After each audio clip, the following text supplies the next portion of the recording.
Et yo les gens, c'est J, on se retrouve pour une nouvelle review. Review, cette fois-ci, on y est de Pokémon version Sun et Moon, enfin l'animé plutôt, donc je ne sais pas pourquoi je dis les versions, mais vous m'avez compris, l'animé de Sun et Moon qui a commencé il y a maintenant un mois à l'heure où je parle, et, et avec déjà 6 épisodes à son actif, car il y a eu les 4 premiers épisodes réunis en format double, c'est-à-dire que les 4 premiers épisodes sont sortis en 2 semaines. Voilà. Donc, pour être franc avec vous, je n'ai absolument rien noté en termes de notes comme je le fais d'habitude. J'ai juste noté le numéro de l'épisode et comment dire, la vedette entre guillemets de l'épisode. Voilà. Et sachant que je n'ai pas revu les épisodes depuis. Donc il y a juste 4, 5 et 6 qui est sorti aujourd'hui que je me souviens pas mal de tête. Sinon le reste, les 3 premiers épisodes, c'est un peu confus et tout. Mais bon, voilà. Je préfère le faire au feeling comme ça et tout. Ce sera peut-être moins court, ou ce sera peut-être plus bordélique, je ne sais pas, mais voilà. Donc excusez-moi par avance. Donc dans les 2 premiers épisodes qui ont été diffusés en VF, et donc j'ai regardé en VF, je ne laissais même pas regarder en VO pour tout vous dire. D'ailleurs, ça, il faut que je le dise d'entrée de jeu, la VF des 2 premiers épisodes était très très bonne. Et ça, c'est quelque chose dont j'avais très peur. C'est-à-dire que la VF de Pokémon, pour ceux qui ne le sauraient pas, c'est une grande histoire d'amour pour moi. La VF de Pokémon, pour moi, c'était parfait jusqu'à la 4G, y compris la 4G, bien évidemment. Et à partir de la 5G, c'est parti aux enfers du jour au lendemain, on n'a pas compris pourquoi. Et la 6G avait un petit peu remonté la pente, mais pas beaucoup. Et là, dans les 2 premiers épisodes, alors on est d'accord que ce ne sont que les 2 premiers épisodes, que rien n'est fait. 2 épisodes, ça ne veut pas dire que tout le reste de l'animé n'est pas à chier en VF ou quoi que ce soit. Hein. D'ailleurs, je pense à la même chose pour XY à l'époque quand ils avaient fait l'avant-première où ils avaient diffusé le premier ou les 2 premiers épisodes. Et je me disais, ouais, la VF est cool et tout, ça a l'air sympa et tout. Et finalement, voilà. Mais là, cette fois-ci, je sais pas, j'ai vraiment confiance. À voir ce qu'ils vont faire, mais j'ai vraiment confiance. Et ça m'a fait une très très bonne impression, chose qui n'a pas été faite sur la VF de Pokémon depuis des années. Et bon Dieu que ça fait du bien. Sincèrement.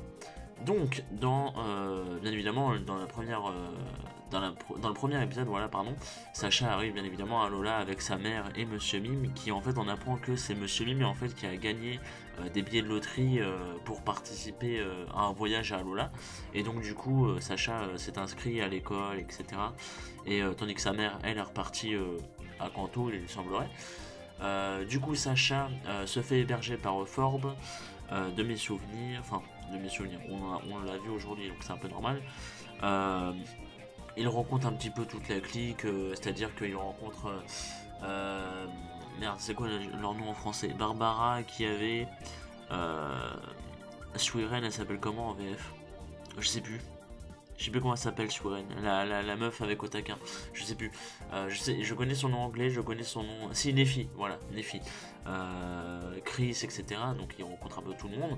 Et donc voilà, et il y a quelque chose, mais qu'il faut que je vous dise après, en fait. Il faut que je vous dise vraiment ça à la fin de la review.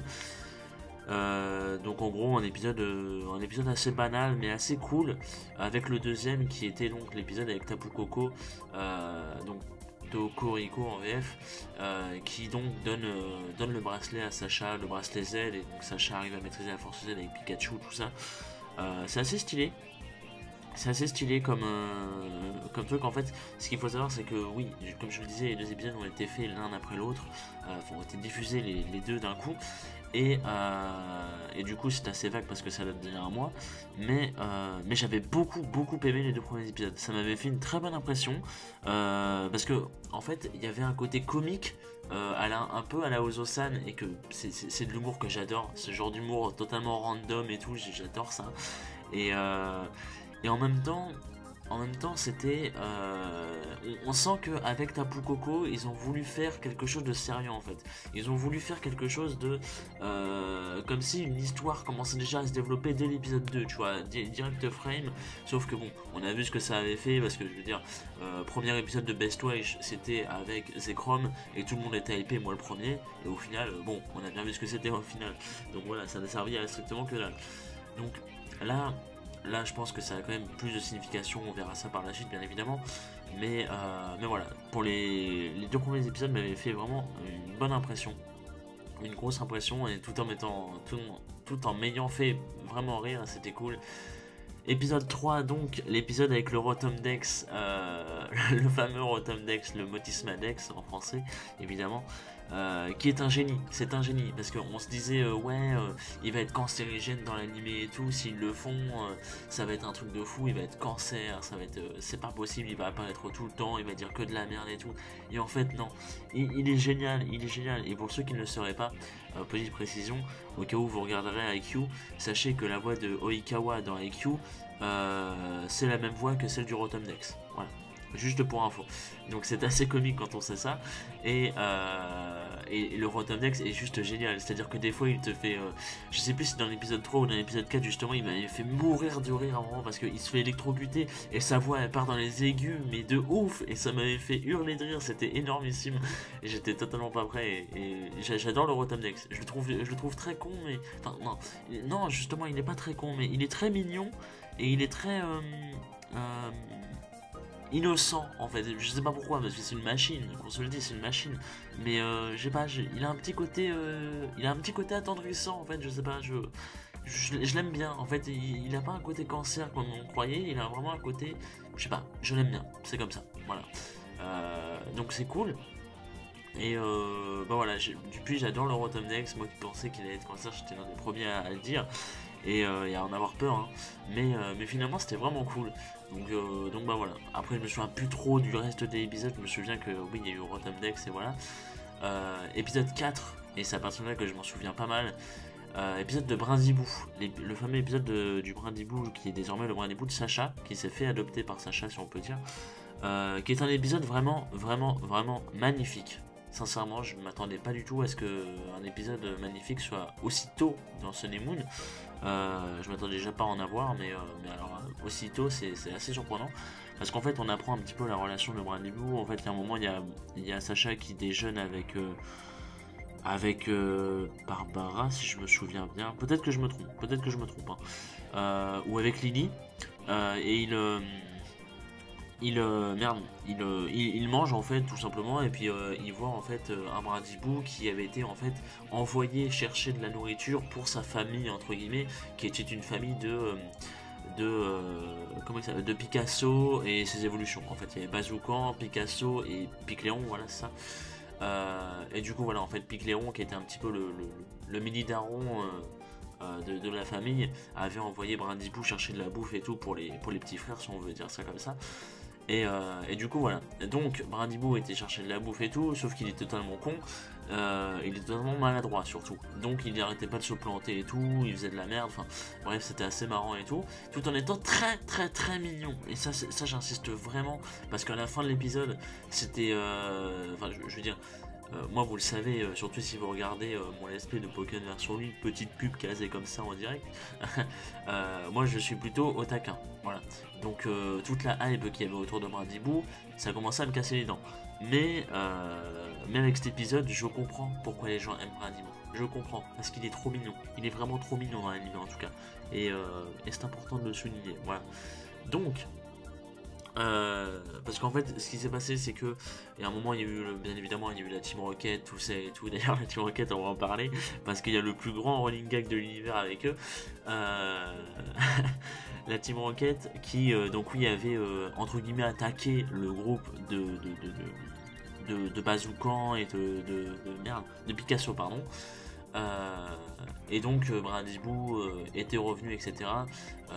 Sauf que, en fait, au début de l'épisode, Sacha voulait capturer Brindibou, tout ça, sauf que Brindibou, bien évidemment, ne voulait pas se laisser faire. Et à la fin, finalement, bah, pendant l'épisode, ils se sont pris d'affection tous les deux. Et donc, Brindibou voulait suivre Sacha, mais Sacha n'a pas voulu qu'il le rejoigne parce qu'il a vu qu'il avait une famille, tout ça et tout. Donc voilà, il l'a laissé, il est parti. Sauf que Brindibou commençait presque à chialer et tout, que c'était trop mignon. Et donc, Bazoukan lui a dit, vas-y, casse-toi avec lui, et puis voilà. Et donc c'était trop mignon en fait. Et du coup, depuis ça, Brindibou et Sacha sont ensemble, sont coéquipiers, on peut le dire, et Brindibou ne fait que pioncer dans son sac. Voilà. Mais c'était vraiment trop beau comme épisode. Franchement, ça m'a presque choqué, et c'était magnifique. Donc ensuite, épisode 5, avec Otaka, mon main, que c'est mon épisode préféré de Sunny Moon pour l'instant, bien évidemment. Pourquoi?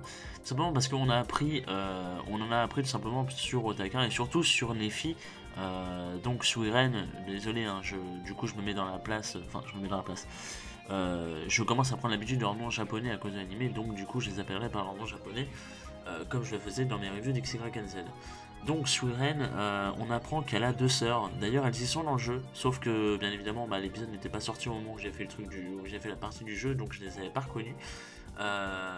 Mais du coup, voilà, on apprend que Suiren a 2 petites sœurs et c'est marrant parce qu'au moment où elle les, en fait, ils sont tout simplement en escapade, Ils ont une journée de libre apparemment en cours et donc du coup, Suiren va montrer comment on pêche et tout à Sacha, etc.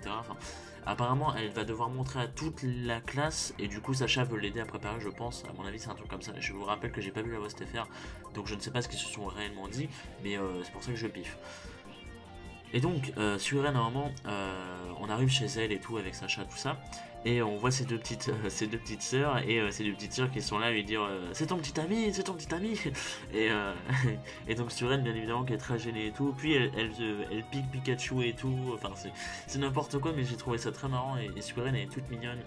Et ensuite, plus tard dans l'épisode, elle explique comment elle a capturé, comment elle a rencontré Otaka. En fait, c'était la Team Skull qui s'amusait à faire les cons avec lui, mais vraiment comme des espèces de bolos, mais pire que dans le jeu. Les mecs étaient là, on te balance du ça, on te balance du ça. C'était vraiment trop con. Et Otaka était trop mignon en PLS, et du coup, Nefi est parti le sauver et tout, c'est magnifique. C'est devenu ma waifu depuis ce moment-là. Et voilà, c'est important, il faut le savoir. Mais voilà, c'était vraiment, honnêtement, j'ai adoré ce passage parce que je trouvais ça trop mignon en fait. Voilà. Et donc pendant le reste de l'épisode, Nefi apprend à pêcher à toute la classe en fait, tout simplement. Et à un moment, il y a Sacha qui se fait miskin par un Milobellus et tout à la GTA, enfin c'est marrant. Il y a aussi le moment avec Chelours qui est juste énormissime, ce moment le plus what the fuck de tout l'anime de Pokémon. Mais il est trop marrant, il est beaucoup trop marrant. Et voilà. Donc il y a Nefi, on en apprend plus sur Nefi, on en apprend plus sur Otaka. Otaka arrive à mieux maîtriser ses ballons qu'il ne maîtrisait pas au début d'épisode. Et voilà. Et je pense que j'ai à peu près tout dit sur l'épisode. Et le dernier épisode, celui d'aujourd'hui, à l'heure où je vous parle, qui était donc le 6ème avec Chris et Togedemaru, qui était pour moi pour l'instant l'épisode le plus chiant des 6.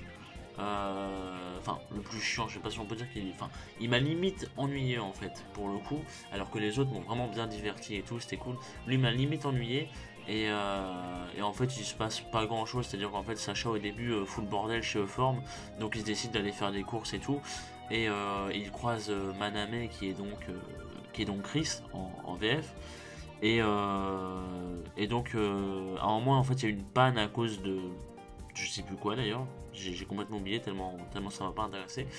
Il y a une espèce de panne qui fait qu'il y a plein de portes qui se ferment dans le magasin et tout, donc ils sont bloqués, voilà. Et donc ils vont essayer de se débloquer en coopérant et tout, voilà.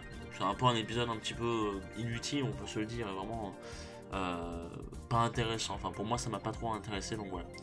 Donc c'est pour ça que je ne reviens pas trop dessus. Donc c'était juste, par exemple, je pense que là c'était l'épisode avec, l'épisode d'avant c'était Suiren et Otaka pour faire un petit peu plus connaissance d'eux. Là c'était Chris et Togedemaru pour faire un peu plus connaissance d'eux. On va bientôt en avoir un épisode sur Barbara et sur Kiave, je pense. Ça serait pas étonnant. Donc, que dire d'autre? Parlons de la Team Rocket. Oui, je vous l'avais dit, parlons de la Team Rocket. La Team Rocket qui est géniale parce que déjà ils ont une nouvelle devise. Et ils ont des nouveaux Pokés. Ils ont des nouveaux Pokés qui sont donc Mimikyu. Mimikyu qui porte une haine infinie au Pikachu de Sacha, j'allais dire au Sacha de Pikachu, incroyable. Oui, au Pikachu de Sacha qui apparemment lui porte une haine infinie, mais à tel point que Miaouch ça lui fait peur. Quand il arrive à comprendre plutôt Mimikyu, ça lui fait peur, et il a une haine inconcevable envers Pikachu, donc pourquoi pas, mais bon voilà. Et surtout, surtout Chelours. Chelours qui est apparemment l'ange gardien de la Team Rocket, hein, on peut se le dire. Et qui est en fait, c'est-à-dire qu'à chaque fois que la Team Rocket est censée se prendre une attaque finale, à savoir pour s'envoler vers l'autre cieux, tout ça basta, et bien Chelours apparaît d'une façon totalement random, what the fuck, inattendu, tout ce que vous voulez, tout ce qui est surprenant, c'est n'importe quoi. Et dans l'épisode 5, le machin se met à spawn, mais tu t'y attends trop bas parce que la Team Rocket est dans la merde la plus infinie, il n'y a rien qui laisse penser qu'il y aura Chelours et tout, et tu le vois spawn au loin, et il marche, il court sur l'eau et tout, c'est n'importe quoi, et il arrive à te les choper en une frame, c'est n'importe quoi. Et ça m'a vraiment fait hurler de rire, mais sincèrement, ça doit être le moment le plus drôle que j'ai vu de tout animé Pokémon. C'est n'importe quoi. C'est génialissime parce que j'adore ce genre d'humour, mais c'est n'importe quoi. Voilà. Donc Chelours, grand Pokémon, et apparemment à tous les épisodes va y avoir ça, et j'ai rien que ça, rien que pour ça, je vous le dis, hein, on est qu'à un mois de l'animé de Sun et Moon. Je sais déjà que ça va me manquer quand l'animé sera fini, pour vous dire. Donc voilà, c'est pour vous dire à quel point c'est terrible ce qui se passe avec ce Chelours, tellement j'adore ces situations à la con. Voilà. Donc, sinon, que dire de plus? Bah, pas grand chose. À savoir que, si, quand même, on va un petit peu parler de l'animation et du Kara Design. Le Kara Design, mine de rien, il me gêne pas tant que ça, sauf un peu la Team Rocket où j'ai un peu de mal. Enfin, Jessie et James, parce que les Pokémon sont plutôt bien faits. Mais Jessie et James, j'ai encore un peu de mal. Sacha, ça va, je m'y suis rapidement habitué, il n'y a pas d'embrouille. Et puis l'animation est vraiment pas dégueu quand on y fait attention et tout, on s'y habitue rapidement en fait, et l'animation est vraiment pas dégueu, et elle est plaisante à regarder. En fait, faut vraiment prendre ça sur un nouvel angle entre guillemets, et voilà, tout simplement. C'est tout simplement ce que j'aimerais vous dire, et puis voilà. Donc, bah, je pense que j'avais tout dit. On va se retrouver la semaine prochaine pour l'épisode Dark 5. Oui, l'épisode Dark 5. Et mince. Et l'épisode donc de Sun et Moon. L'épisode 7 qui apparemment va comporter un petit Litten, comment il s'appelle en français, Flamiaou, ce chat cancérigène, qui est Flamiaou, et apparemment Sacha va essayer de le capturer. Voilà. Donc Sacha aura 2 starters, et le 8ème épisode, de ce qu'on sait, ce sera apparemment Sacha et Lily qui vont devoir s'occuper d'un œuf ensemble. Voilà. Donc on verra ça quand on y sera. Merci à vous d'avoir regardé cette longue review. Désolé si elle n'était pas très travaillée et tout, comme j'ai dit au début, j'ai pas pris de notes et tout, j'ai décidé de le faire à la va-vite comme ça et tout, parce que j'avais envie. En fait, c'est surtout une envie, j'avais envie de tester comment ça faisait, d'essayer en fait de puiser dans mes souvenirs tout ça et tout, comment dire, de faire quelque chose de plus naturel plutôt que de quelque chose de structuré et c'est pas écrit parce que c'est juste des notes, mais vous m'avez compris, je pense. Et donc voilà. Donc merci à vous. Et puis bah, rendez-vous à la semaine prochaine. Des bisous.